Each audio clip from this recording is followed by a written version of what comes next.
Assalamualaikum Ustadz, ada pertanyaan dari Bu Eci 0852 sekian sekian sekian dari Pulau Jawa. Ini sepertinya beliau menanyakan apa hukumnya ketika kita menghafal Quran tapi masih pacaran.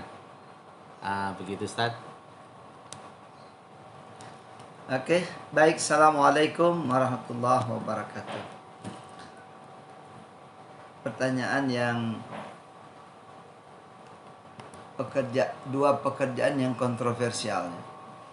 Jadi kalau saya kasih contoh lain, sama halnya apa hukumnya sholat tapi mabuk?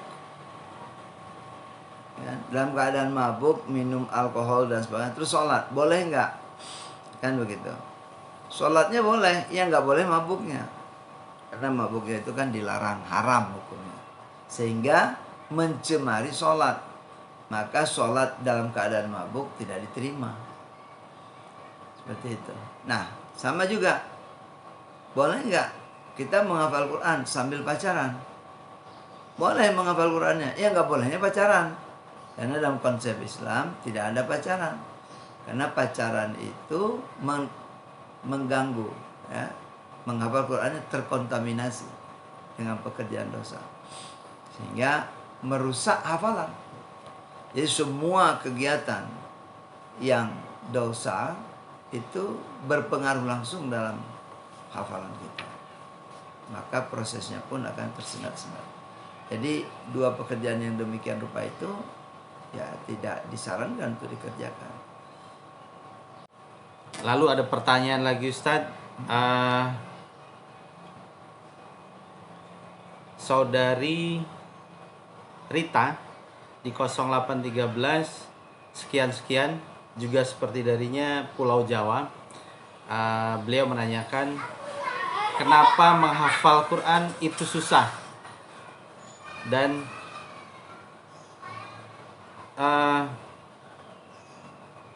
kadang-kadang orang tua itu mengalami kesulitan untuk menghafal Quran. Pekerjaan apakah di dunia ini semuanya bisa terjadi dengan mudah begitu aja? Nggak ada. Mau minum air saja kita harus mengangkat tangan, menuangkan air ke dalam gelas, mengambil gelas lebih dahulu, tersedianya air dituang ke dalam gelas, kemudian menggunakan tenaga, mengangkatnya, meletakkan di bibir, membuka mulut, menuangkan air, kemudian baru bisa meminumnya. Jadi semua perlu proses. Makan, minum, bermain, ya, sama juga dengan hal yang lain.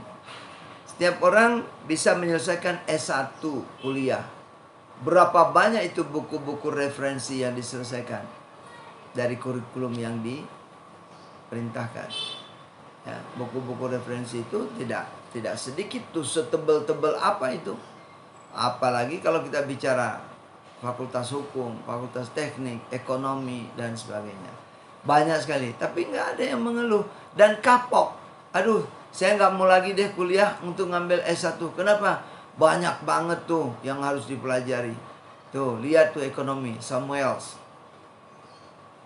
Ya, setebal apa itu?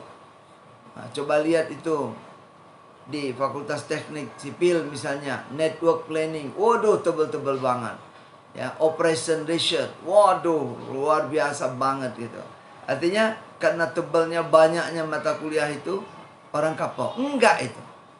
Sedangkan Quran itu hanya 6.000 sekian ayat. Tidak banyak. Jauh lebih banyak yang kita pelajari di sekolah. SD 6 tahun, SMP 3 tahun, SMA 3 tahun, tambah kuliah 3, 4, 5 tahun tergantung masing-masing. Tapi begitu banyak, itu dikunyah habis semua. Dan kita berkenan mengorbankan waktu bertahun-tahun itu hanya untuk mendapatkan itu. Dengan satu simbol S1-nya nanti. Tidak ada keluhan yang mendasar yang membuat orang berhenti. Tapi ketika bicara Al-Quran, sepertinya Quran ini satu momok yang demikian rupa Tidak ada sesuatu yang mudah dengan Quran, begitu sulit semuanya. Nah, ini yang harus kita telaah dulu. Kesulitan itu latar belakangnya apa dulu? Bisa jadi sulit itu kenapa? Ya makanan yang dimakan tidak halal, ada haramnya, yang membuat pekerjaan menghafal Quran itu sulit. Masih banyak kegiatan-kegiatan dosa yang kita lakukan, sehingga menghafal Quran itu sulit. Masih berbohong, menipu orang, menghafal Quran itu sulit. Sholat tidak, atau paling tidak istiqomah, menghafal Quran itu sulit. Tidak minta sama Allah untuk dimudahkan. Nah, jadinya semakin sulit. Tapi coba minta sama Allah. Ya Allah, ya Rabb, mudahkan ya Allah. Saya ingin benar-benar menghafal Al-Quran. Kita jaga diri kita, makanan kita, pakaian kita, sikap kita, perilaku kita, ibadah kita terus terjaga. Barulah bisa berjalan apa yang Allah firmankan dalam surat 54, surat Al-Qamar, itu ayat 17, ayat 22, ayat 32, ayat 40. Sungguh telah kami mudahkan Al-Quran sebagai pelajaran. Adakah orang yang mau mengambil pelajaran? Kalau kita yakin, beriman pada Allah, beriman pada Al-Quran, Allah katakan, Allah berbicara, Allah berfirman, wahyunya disampaikan, kita yakin dan iman, berarti tidak ada keraguan. Maka perkataan Allah, sungguh kami mudahkan Al-Quran itu, kita imani itu benar, pasti terjadi. Nah, tinggal kita bagaimana bisa mendapatkan itu, ya kan? Nah, kemudian lagi dalam surat 44 ayat 58 Allah bertegas lagi, sungguh kami mudahkan Al-Quran dengan bahasamu agar kamu dapat mengambil pelajaran. Artinya Quran itu mudah. Dalam surat Toha, surat 20 ayat 2 Allah katakan, kami turunkan Al-Quran ini bukan membuat kamu susah. Nggak ada. Semuanya untuk kemudahan-kemudahan. Jadi latar belakangnya ini yang harus kita lihat. Dan Allah sendiri telah membuktikan dari dulu sampai sekarang berapa banyak orang yang hafal Al-Quran. Bahkan yang unik-unik dan aneh-aneh lagi yang tidak masuk akal. Ada anak yang idiot di televisi, di YouTube itu kita lihat, di share demikian rupa. Ngomong aja nggak begitu lurus, tapi bisa hafal Quran 30 juz. Ketika dia menghafal Quran bisa. Kenapa?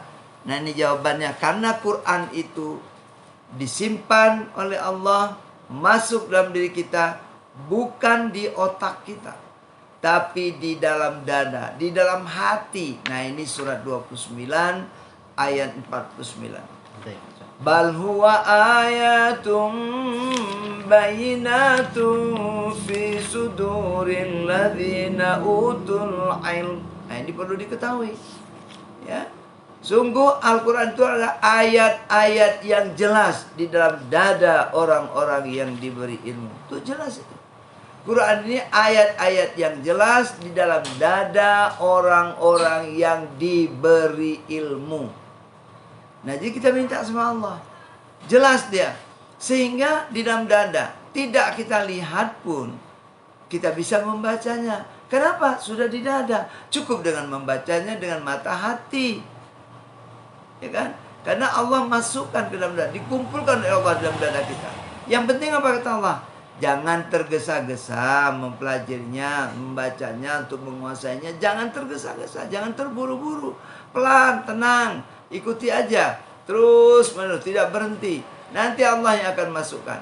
Ini ada di surat Al-Qiyamah, ya, surat 75 ayat 16 dan 17. Yuk kita dengarkan artinya, dibaca oleh Ustadz Muhammad Tantowi.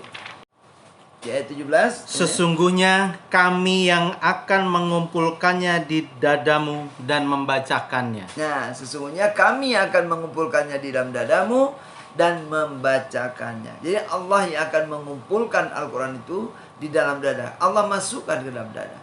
Rasulullah pun mengalami hal yang sama tentang hal ini. Ya, mari kita lihat di surat 26. Bagaimana proses dari ayat ke ayat, dari awal Allah turunkan Al-Quran lewat Jibril kemana? Ke dalam hatimu Muhammad. Jadi Rasulullah tidak juga menghafalnya begitu rupa dengan menggunakan otak intelektualnya, tidak. Tapi dimasukkan ke dalam dada, ke dalam hatimu. Ya. Surat 26 mulai ayat 192. Coba buka 192, 193 dan 194. Ada 3 ayat. Ya, mari kita dengarkan sama-sama ini terjemahannya. Ya, Ustaz, silakan.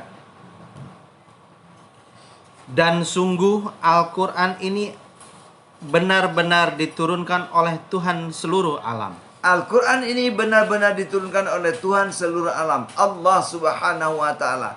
Siapa yang bawa turun? Lanjut, 193. Yang dibawa turun oleh Ar-Ruh Al-Amin Jibril. Jibril yang bawa turun. Jadi Allah memberikan wahyunya itu diterima oleh Jibril.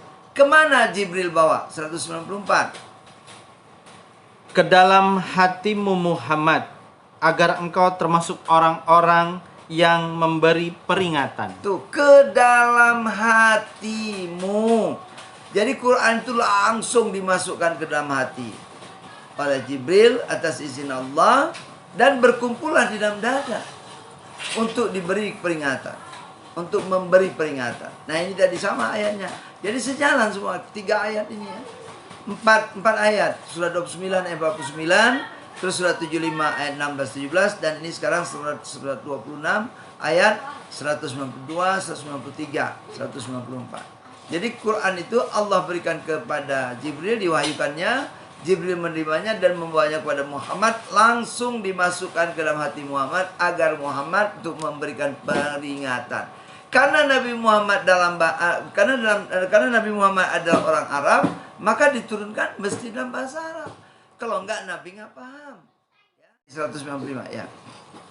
Dengan bahasa Arab yang jelas. Nah, dengan bahasa Arab yang jelas.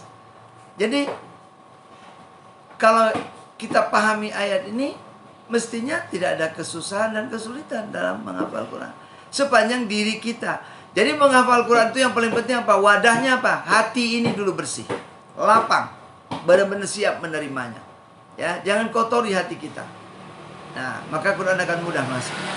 Sehingga saya pribadi menemukan dalam kenyataan, dalam keliling Indonesia ini, saya jalan kunjungan kemana-mana, berapa banyak saya temukan orang-orang yang mulai hafal Al-Quran dari usia 60 tahun. Dan mereka bisa menyelesaikan 3-4 tahun. Hafiz 30 juz. 60 tahun. Itu fakta. Dan saya sudah melakukan satu uji coba dengan sekelompok ibu-ibu dan bapak-bapak yang usianya 55 tahun ke atas. Ternyata benar mereka bisa menghafal Quran dalam masa 1 bulan menyelesaikan 30 ayat. Dapat 3 bulan mereka menyelesaikan 100 ayat. Saya punya bukti itu dan saya sudah lakukan. Ya, kenapa? Karena orang-orang tua ini betul-betul datang membawa hati yang bersih, niat yang tulus mau hafal Quran. Karena mereka dulu ketika mudanya nggak sempat, sibuk dengan usia, dan sibuk dengan urusan dunianya, sibuk dengan jabatan, pekerjaan, dagang, dan sebagainya. Nah, ketika sekarang dalam usia 55 tahun ke atas, sudah pensiun sebagian, baru menyadari betapa pentingnya Al-Quran. Maka mereka datang dengan hati yang tulus dan ikhlas, benar-benar siap hatinya menerima Al-Quran. Maka ketika dicoba, mereka melakukannya dengan izin Allah. 3 bulan mereka bisa menyelesaikan 100 ayat. Insya Allah kita pun bisa. Kenapa tidak? Sungguh Allah telah membuktikan kenyataannya, dan firman Allah tidak ada satupun yang salah. Kalau kita memang beriman pada ayat Al-Quran dan perkataan Allah. Innaka la tukhliful mi'ad. Sesungguhnya dia tidak pernah mengingkari janji. Mudah-mudahan kemudahan rahmat kemudahan dari untuk mempelajari Al-Quran Allah turunkan pada kita semua. Sekian, terima kasih. Demikian jawaban dari Ustadz Faisal Hani tentang 2 pertanyaan dari saudari-saudari kita. Kami tim The Kampung Quran tetap menunggu pertanyaan-pertanyaan berikutnya dari saudara-saudara semua yang ada di grup Anda Bertanya Quran Menjawab dan di Facebook The Kampung Quran. Wassalamualaikum warahmatullahi wabarakatuh.